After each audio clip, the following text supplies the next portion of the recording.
Orang awam mengira baca istighfar itu sunnah. Taubat itu dianjurkan. Bukan. Taubat itu wajib. At-taubatu wajibatun min kulli dhanbin. Taubat itu wajib setiap kita melakukan dosa. Ayatnya jelas sekali, ayyuhallazina amanu tubu ilallah, ya. Taubatan nasuha. Wahai orang beriman, taubatlah kamu kepada Allah. Berarti itu wajib, ya. Taubat yang nasuha. Lalu dibagi.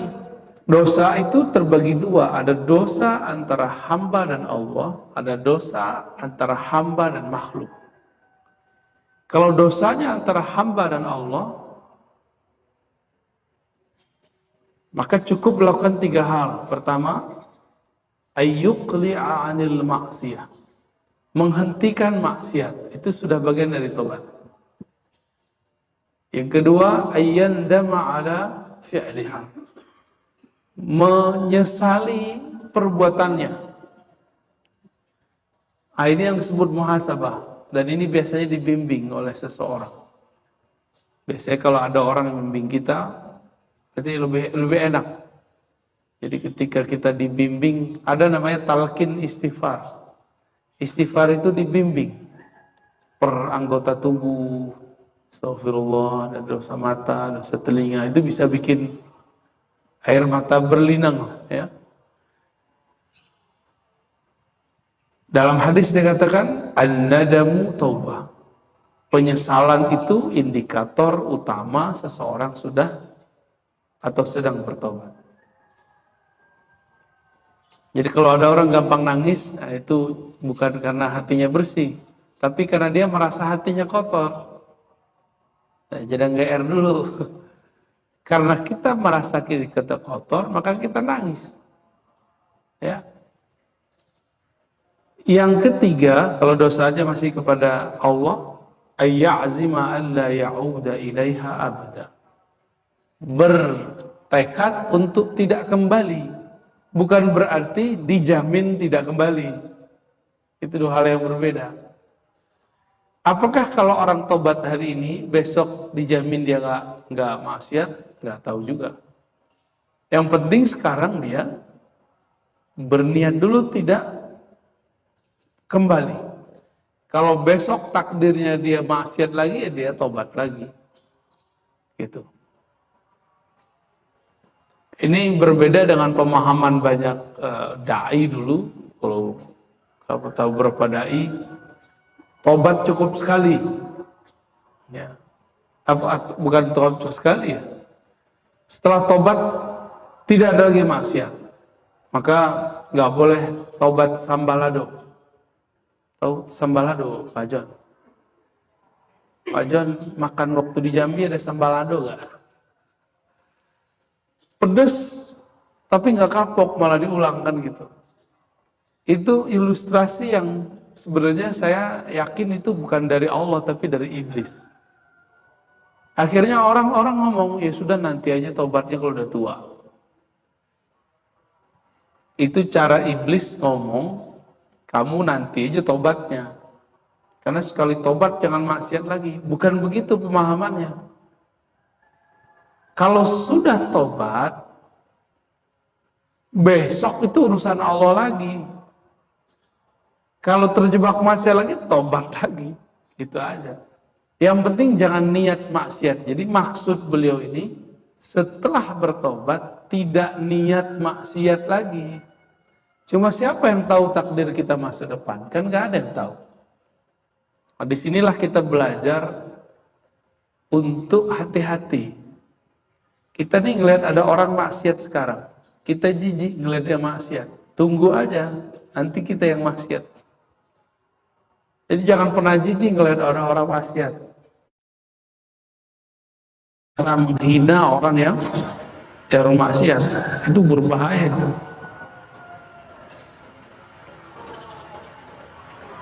Nah, jadi yang nomor 3 itu boleh diartikan niat tidak maksiat lagi. Allah itu kan tawwab, maha menerima taubat yang berulang-ulang, bukan taib. Berarti kalau keliru lagi, ya taubat lagi. Keliru lagi, taubat lagi. Seperti itu.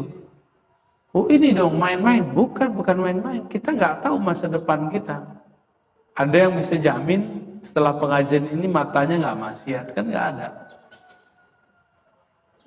Ada yang jamin setelah sholat kolbunya nggak lalai kepada Allah, kan nggak. Bagi saya satu nafas lupa kepada Allah itu maksiat. Mungkin kalau bagi kebanyakan orang maksiat itu ngambil punya orang, ya kayak gitu lah ya, maksiat zahir. Enggak, maksiat itu jelas di Quran. Allah bilang, Allah mengatakan uzkurullah zikran katsira. Zikir banyak-banyak, kita zikirnya dikit. Berarti kita sudah maksiat. Maksiat itu artinya durhaka. Allah bilang zikir yang banyak, kita zikir sedikit. Itu sudah durhaka sudah, ya. Wa in kanatil ma'siyatu ta'allaq bi adami fa syurutuha arba'ah. Kalau berkaitan dengan manusia, jadi kita ini dosanya melibatkan manusia, menyakiti orang atau mengambil hak orang.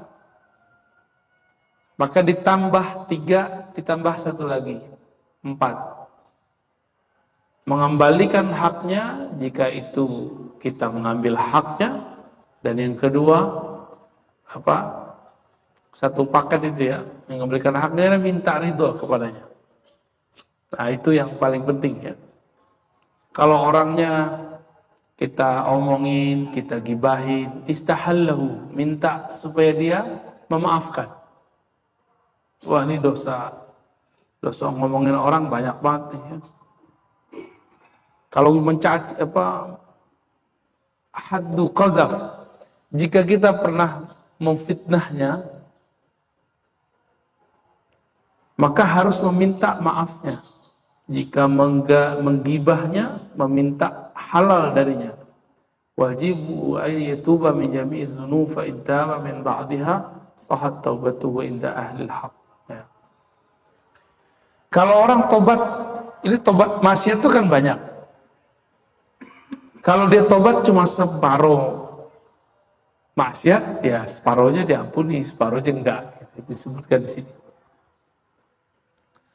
Dalil mengenai tentang taubat ini sangat banyak. Nah, jadi salah satu metodologi Imam Nawawi, beliau nukil ayat terus hadis. Ayat dulu baru hadis ya. Ayat pertama yang dinukil banyak sekali kata beliau ayat tentang taubat, tapi diringkas cuma jadi 3. Ayat yang pertama surat An-Nur ayat 31 ya. Wa tubu ilallahi jami'a, dan bertaubatlah kepada Allah hai orang-orang beriman semuanya. Ya ayyuhal mu'minun la'allakum tuflihun, supaya kamu mendapatkan kemenangan.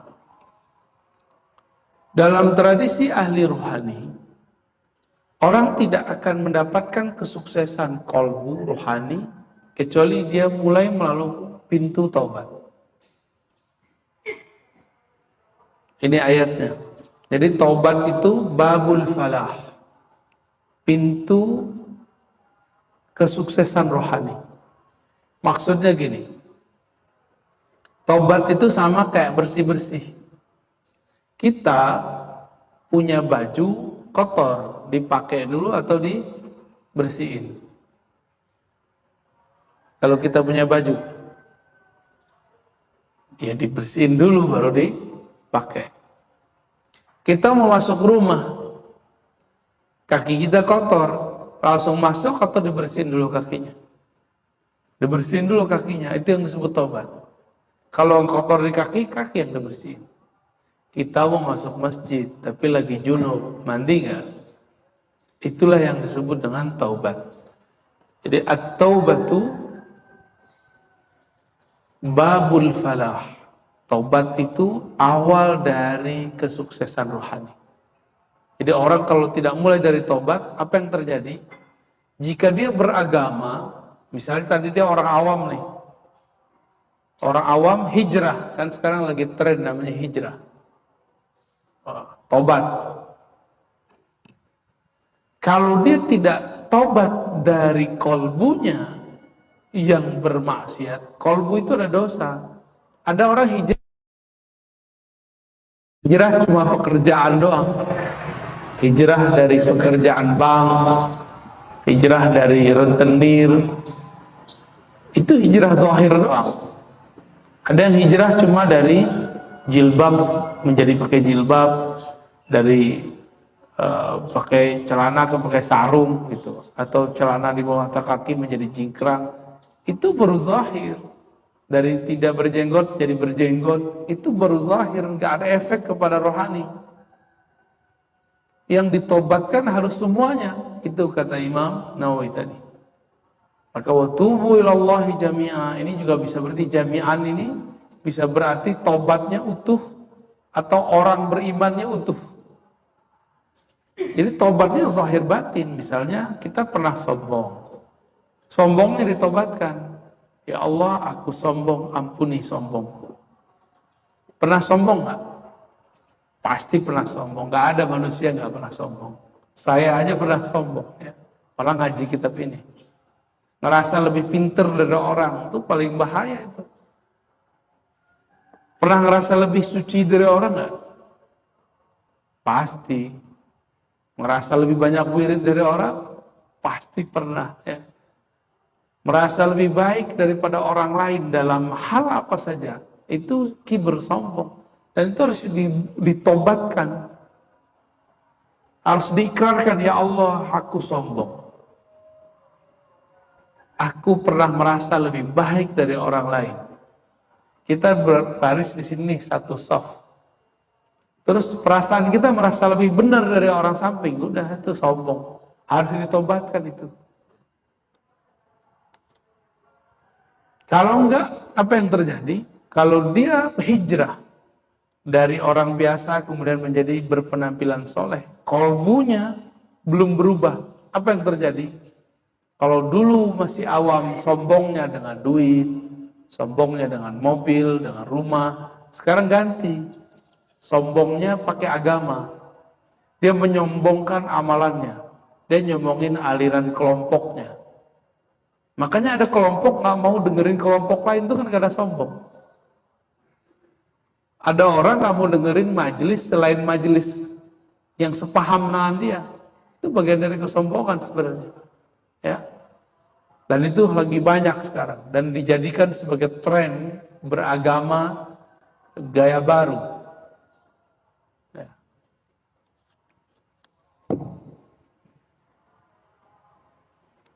Lalu Allah SWT mengatakan istaghfiru rabbakum summa tubu ilaih. Mintalah kepada Allah istighfar. Apa beda istighfar dengan taubat? Summa tubu ilaih, lalu taubat. Jadi ada dua. Istighfar sama taubat. Apa bedanya? Istighfar itu minta supaya Allah mentipek atau nutup. Ghafara itu artinya satara. Istighfar artinya tolabus sitr. Meminta kepada Allah supaya menutup dosa. Kita kalau dulu di bahasa sekolah dulu mungkin, kalau ada tulisan yang salah kita tipek. Nah itu namanya istighfar. Ya Allah, tolong tutup dosaku. Itu istighfar. Istighfar belum tentu tobat, karena istighfar belum tentu ada penyesalan. Kalau orang minta ampun kepada Allah, belum tentu dia nyesali. Coba lihat anak-anak kalau ngaku salah. Minta maaf. Apakah semua orang yang minta maaf bilang, saya nggak bakal kerjain lagi gitu? Kalau dia ngomong begitu berarti dia tobat. Ya, itu beda tobat dengan istighfar. Ya. Lalu ada ayat yang tadi disebutkan, surah Tahrim ayat 8, hai orang beriman, tubu ilallah taubatan nasuha. Berdasarkan ayat-ayat ini, at-taubatu wajibatun.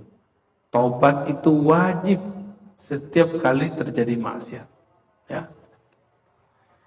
Dan saya berpikir, kita ini kan maksiat hampir setiap bernafas.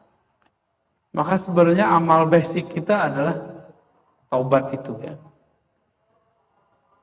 Jangan mengira taubat itu cuma dari dosa mata yang jelalatan, tangan yang suka nakal. Bukan, itu mah zahir biasa.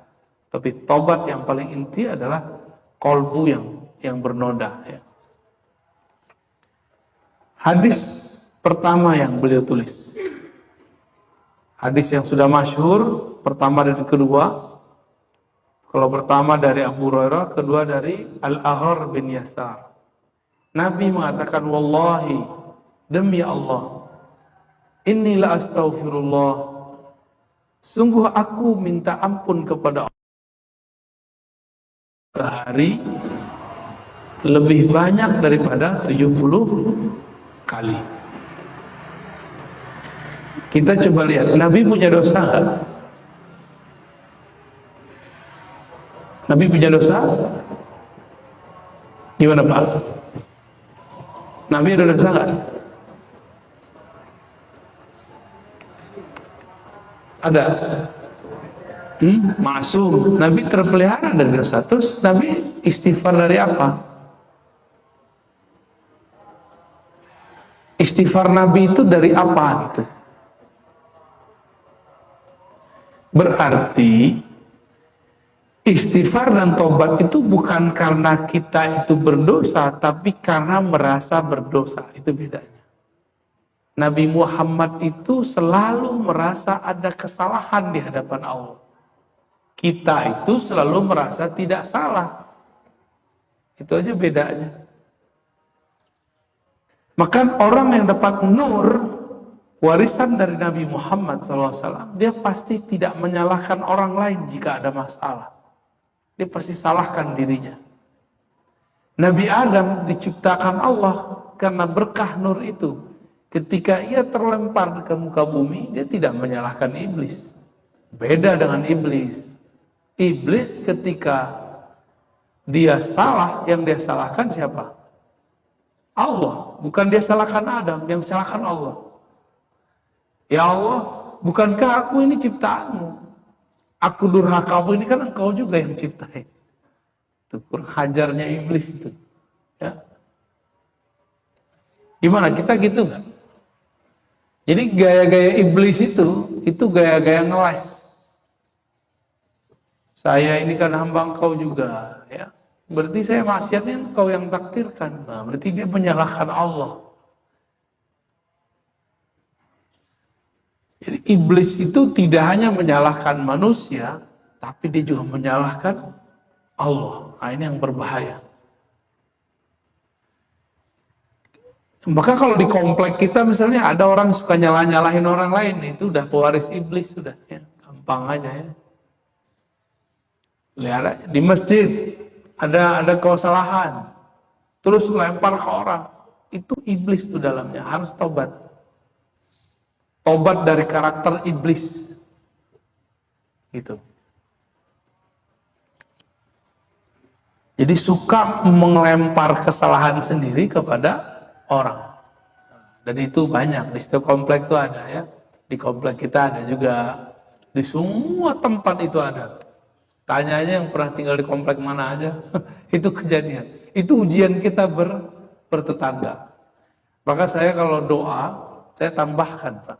Allahumma firli wa li walidayya wa li masyaikhi wa li jirani. Ya Allah, ampuni aku, orang tuaku, guruku, tetangga-tetanggaku. Itu kita doa begitu. Kalau saya tambahkan itu. Siapa tahu kita yang salah. Gitu. Ya. Atau emang mereka juga ada salah, kita sama-sama mintain ampun. Itu salah satu doa-doa yang Nabi pernah baca sebenarnya, ya. Tapi dikumpulkan dalam lafaz-lafaz yang umum. Abu Hurairah meriwayatkan Nabi istighfar dan tobat 70 kali. Itu dosanya gak ada. Tapi beliau merasa berdosa. Maka dosa itu dibagi 3. Ada dosa yang zahir, ada dosa yang batin, ada dosa adab, dosa sir namanya. Dosa yang zahir, dosa mata, dosa telinga, dosa lisan, dosa tangan. Nah, sekarang dosa tangan ini banyak nih, ngetik-ngetik di kerjaannya. Ya, ya itulah, baik di sosial media, di WA, di YouTube, di Facebook, di Instagram, itu dia main tuh. Itu dosa tangan, dosa kemaluan, dosa kaki, semuanya. Kita semuanya adalah tong dosa. Ya. Jadi tong sampah dosa itu kita lah orangnya, kita lah makhluknya. Terus ada dosa batin. Di batin ini tadi saya sebutkan ada dosa sombong, merasa lebih benar dari orang aja udah. Merasa aliran kita lebih benar, langsung sombong namanya. Apalagi dosa iri dengki. Pernah iri nggak? Pasti pernah iri. Tetangga begini, tetangga begitu, pasti iri. Apalagi dosa, kalau di kolbu itu ada iri, dengki, kemudian ada dosa riya, beramal karena riya, beramal karena ingin dipuji, ingin dilihat. Jadi beda antara sombong dengan riya tipis. Sombong itu melihat diri, kalau riya melihat amal. Sombong itu merasa diri kita spesial, riya itu merasa amal kita spesial. Nanti tinggal dicek, itu ditungguin setan itu. Kalau ada orang punya jasa di suatu masjid, di suatu komplek, di suatu pesantren, lalu dia tersinggung di tahun kesekian, nanti dia ngomong, kalau bukan karena saya nih, masjid nih nggak jadi. Kalau bukan karena saya nih, komplek ini nggak bener. Kalau bukan karena saya nih, jalan di komplek ini nggak akan ada. Gitu. Kalau ada kalam-kalam begitu, berarti dia sedang memandang perbuatannya. Orang ini disebut riya. Berarti riya memandang amal. Gitu. Tipis ya. Kalau sombong, mandang diri. Ada lagi yang sum'ah. Beda sum'ah sama riya, tipis lagi. Sum'ah itu pamer. Saya pernah cerita ke beberapa teman-teman saya, dulu saya sama istri pulang ke Jawa tuh. Sampai di Jawa Tengah, pas pertigaan kita ditabrak sama truk, dan itu pas di samping saya itu. Kita di tengah, truknya bis kita ditabrak, truknya Masya Allah. Truknya kemudian pel. Tiba-tiba ada mak-mak, jadi kita selamat semua. Cuma kaget gitu. Lagi enak tidur malam hari bangun, pada shock semua. Ada mak-mak ngomong depan, kalau bukan karena saya sholawat, kalian gak akan selamat. Nah itu sum'ah namanya itu. Ya, orang pawang hujan tuh sering tuh sum'ah deh. Tahu pawang hujan Pak? Taruh orang datang membawa sirih. Kalau kita cukup doa, sholat 2 rakaat doa gitu aja. Kalau Allah kabulkan alhamdulillah, kalau enggak berarti ada yang kurang dari doa kita. Bisa datang ke dukun Pak kalau pawang hujan itu. Sholat aja 2 rakaat, minta kepada Allah. Kan Tuhannya kita dengan Tuhannya mereka sama. Allahnya kita dan Allah dia sama. Tapi yakin kita yang beda ya. Nabi gak mungkin dosa pertama, gak mungkin dosa kedua, gak mungkin dosa zahir, gak mungkin dosa batin. Terus Nabi ngerasa dosa mana? Nabi merasa berdosa pada sirnya. Sir itu rahasia dirinya. Nabi itu sering kalau sholat tuh gak di bumi. Lagi sholat Allah perjalankan ke langit. Itu lagi sholat tuh. Lagi sholat Allah perjalankan ke surga. Dan itu sering kita baca dalam hadis. Apa kata beliau? Ra'aituni nafsi, aku melihat diriku fi maqami haza, di tempat berdiriku ini. An-nar wal jannah, surga neraka. Kalau sholat itu kepada Allah saja. Nggak ada iming-imingan surga neraka. Nabi lagi sholat, dibawa jalan-jalan ke surga. Dari situlah Nabi beristighfar. Itu bedanya. Jadi Nabi menganggap munajatnya sempat tersedot oleh perhatian surga dan neraka. Maka dikatakan dalam hadis ini, di hadis kedua ya. Oh bukan, di hadis yang lain. Ada lafaz yang lain, di sini nggak ada. Innahu la yughanu ala qalbi. Sesungguhnya ada ghain pada kalbuku. Apa arti ghain? Ghain itu ya ghisyawatun nur. Tutupan cahaya yang meliputi kalbu Nabi. Itu cahaya apa? Kalau kalbu kita bercahaya, kita diperlihatkan Allah masa depan, masa lalu, atau surga neraka. Karena ada cahaya, saya bisa ngeliat ke depan. Karena ada cahaya, saya bisa bercermin. Kalau kalbu dikasih cahaya, maka kalbu akan bisa memandang masa depan. Gitu. Kalau kalbu Nabi diberikan pijar, maka kalbu Nabi bisa nyorot ke surga, bisa nyorot ke neraka. Maka jangan heran, Nabi itu diizinkan Allah mengetahui siapa aja yang udah masuk surga, siapa masuk neraka, itu daftarnya udah ada semua. Jadi kita ini sholat pagi-pagi begini, itu Nabi sudah lihat. Sudah lihat, cuma kan banyak yang beliau lihat, beliau nggak sapa lah ya. Uridat alayya a'malu ummati.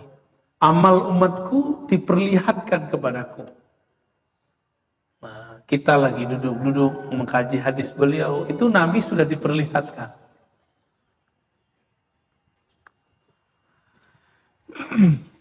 Kira-kira kalau Nabi sudah lihat gimana Pak? Ada kita di situ. Boleh GR nggak? Nggak boleh GR. Yang ada syukur. Alhamdulillah kita dipilih masuk ke dalamnya. Itu aja yang kita syukuri. Bapak Ibu, kita senang nggak kalau ada anak, teman, atau murid kita ngaku salah? Senang nggak? Anak kita salah terus dia ngaku. Atau teman kita salah, dia ngaku salah. Senang nggak? Jika kita senang, maka Allah lebih sempurna senangnya. Disebutkan dalam hadis ketiga dari Anas bin Malik. Anas bin Malik ini punya sebutan Abu Hamzah. Dia pernah berkhidmah kepada Rasulullah 10 tahun tidak digaji. Ada orang melayani kita, ya, tanpa digaji. Kalau ada dia pewaris Anas bin Malik, ya, dan itu dia nanti dikumpulkan di surga bersama Anas bin Ibn Malik, dan itu ring satunya Rasulullah Sallallahu Alaihi Wasallam. Presiden punya pembantu, pembantunya tuh menteri, itu ring satunya.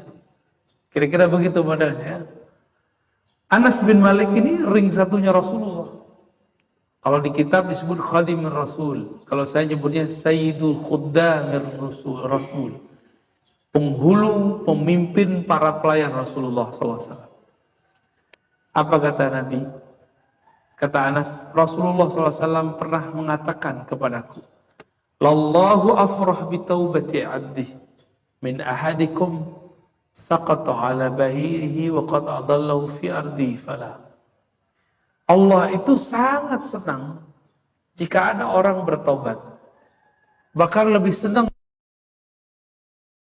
kehilangan motor, kehilangan kendaraan, lalu kendaraannya ketemu. Dulu kan kendaraannya onta. Kalau barusan saya sebut apa? Motor. Motor kita hilang, tahu-tahu ketemu, senang nggak? Duit hilang, tahu-tahu ketemu, pasti senang sekali. Di zaman itu dulu ada orang disebutkan seorang laki-laki, dia safar sendiri. kelelahan, lalu dia duduk di sebuah pohon. Onta itu kan nggak perlu diikat. Onta itu cukup ditaruh, ikatannya itu cuma dicantol aja. Kalau ada pelepah kurma itu kan ada yang sudah dipotong, cantolnya di situ. Dia nggak akan lari.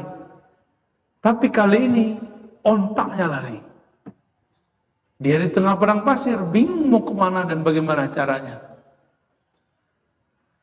Dicari-cari, udah bolak-balik, udah ganti pohon, kelelahan, lalu dia kemudian kembali ke tempat pertama. Karena lelah, dia tidur. Di saat bangun tidur, ontanya tuh jilat-jilatin dia, gini-gini. Maka dia bangun. Di saat dia bangun, digirang. Apa kata orang ini? Ya Allah, anta abdi, ana rabbuka. Kembali ke masjid. Saking girangnya, ya Allah, engkaulah hambaku, akulah Tuhanmu. Padahal yang benar gimana? Ya Allah, akulah hambamu, engkau benar-benar Tuhanku. Tapi kebalik sama dia, saking girangnya, ya Rabb, anta abdi, wa ana rabbuka. Itu kisahnya disebut di sini, Pak. Kita ringkas saja ya. Karena kalau dibacain Arabnya cocoknya di pesantren. Dibaca atu-atu, diterjemahin. Nah, kalau di pesantren An-Najah jamaahnya bisa kitab Latin, bukan kitab gundul. Itu terjadi. Girangnya bukan main sampai dia salah sebut. Ada orang begitu, banyak orang begitu. Kalau dalam tradisi al-zikir disebut syatahat. Syatahat itu saking girangnya, maka kau balik-balik ngomongnya. Tapi banyak orang nggak paham, dikira itu dia ngerasa Tuhan. Dia ngerasa Tuhan nggak? Enggak, dia panggil ya Allah. Engkau hambaku, aku Rabb. Kosakatanya kebalik. Jadi orang bahagia, orang marah, itu kestabilan kosakatanya itu bermasalah itu. Ya.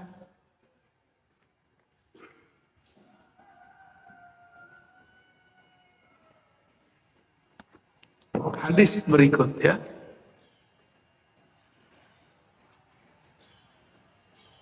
Innallaha, ini jam berapa Pak? Apa jam saya yang salah? Oh bener ya. Kok jam 5 aja nih?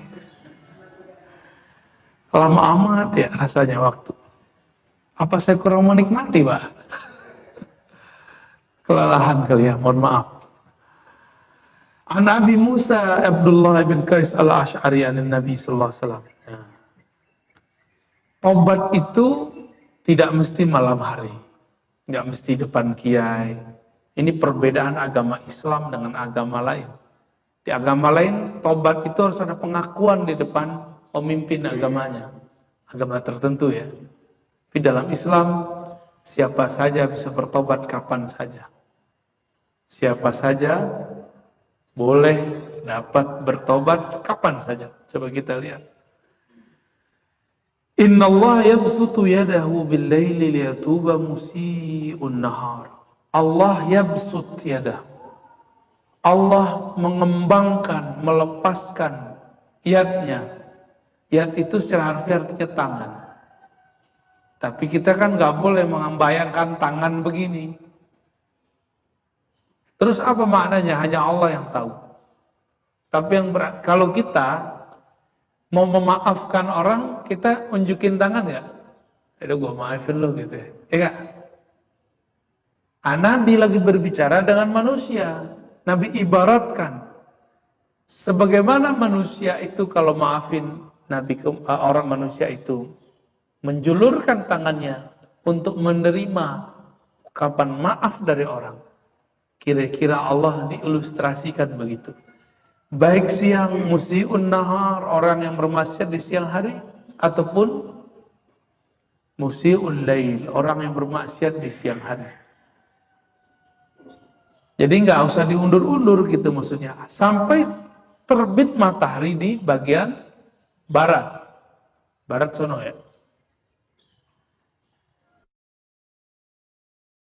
Setiap manusia mengalaminya dengan sakarat. Sakarat itu berarti matahari sudah di barat. Tapi secara harfiah nanti kejadiannya sebelum kiamat. Kiamat kubro. Mati itu kan kiamat sugro.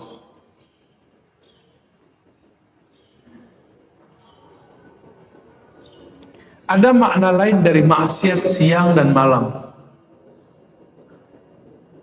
Bagi Imam Ibnu Arabi, maksiat siang itu maksiat ketika engkau merasa dilihat manusia. Maksiat malam itu walaupun di siang hari, tapi engkau bisa melakukannya secara sembunyi-sembunyi. Itu namanya malam. Jadi maksiat yang zahir, yang ada kelihatan di depan manusia, ada maksiat yang kita lakukan diam-diam, itu malam. Allah memberikan maafnya sama. Kapanpun kita kembali, Allah terima. Man taba qabla an tatlu'a asy-syams min maghribiha taballahu alaihi. Siapa yang tobat sebelum terbit matahari dari barat, maksudnya sebelum dia sakaratul maut, maka tobatnya diterima. Innallaha yaqbilu taubatal 'abdi ma lam yughargir. Sama ya. Jadi ini penjelasan makna hadis tadi. Selama belum sakaratul maut, maka taubat diterima.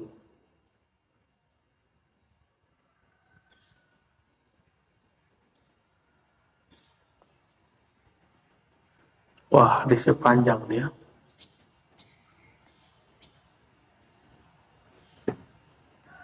Cukup dulu lah.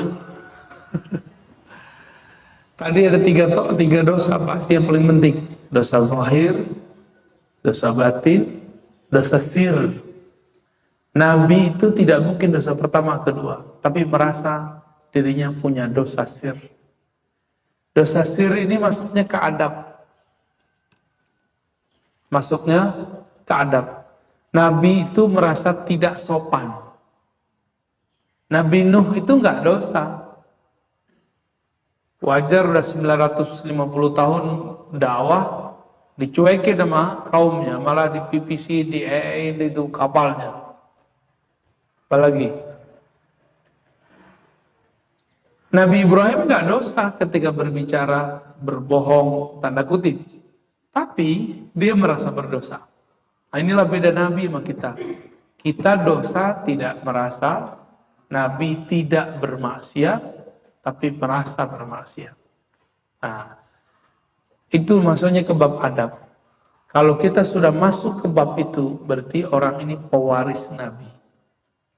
Tapi kalau baru di bab pertama, kedua, orangnya disebut mukmin aja. Tobat dari zahir, mukmin biasa. Tobat dari sebatin, ini wali, awal kewalian. Tapi dosa, adab, itu adalah wali-wali besar, arifin billah. Ya, belajari itu Bapak Ibu. Cukup Pak Haji? Udah ya? Sampai jam berapa tuh? Syuruknya jam berapa? 5:30. Ada pertanyaan? Nggak ada ya? Langsung bilang nggak ada aja Pak. Beres? Cukup? Cukup dulu lah ya. Bapak Ibu yang berkenan Allah, semoga kita dijadikan orang yang bertobat. Nanti ada beberapa hadis mengenai tobat ini dan sangat indah kisah-kisahnya. Nanti kita hikayatkan dengan hikayat yang cocok dengan bahasa Indonesia insya Allah. Semoga Allah menerima tobat kita. Jangan pernah undur, jangan pernah merasa suci. Menjadilah orang yang selalu merasa ada maksiat kepada Allah sehingga kita doyan bertobat. Ja'alana Allah minat tawwabin wa ja'alna minat tawwabin al-mutatahhirin. Semoga Allah menjadikan kita orang yang tawwabin dan mutatahhirin. Rabbana atina fid dunya hasanah wa fil akhirati hasanah wa qina adzabannar. Wa sallallahu ala sayyidina Muhammad walhamdulillahi rabbil alamin. Assalamualaikum warahmatullahi wabarakatuh.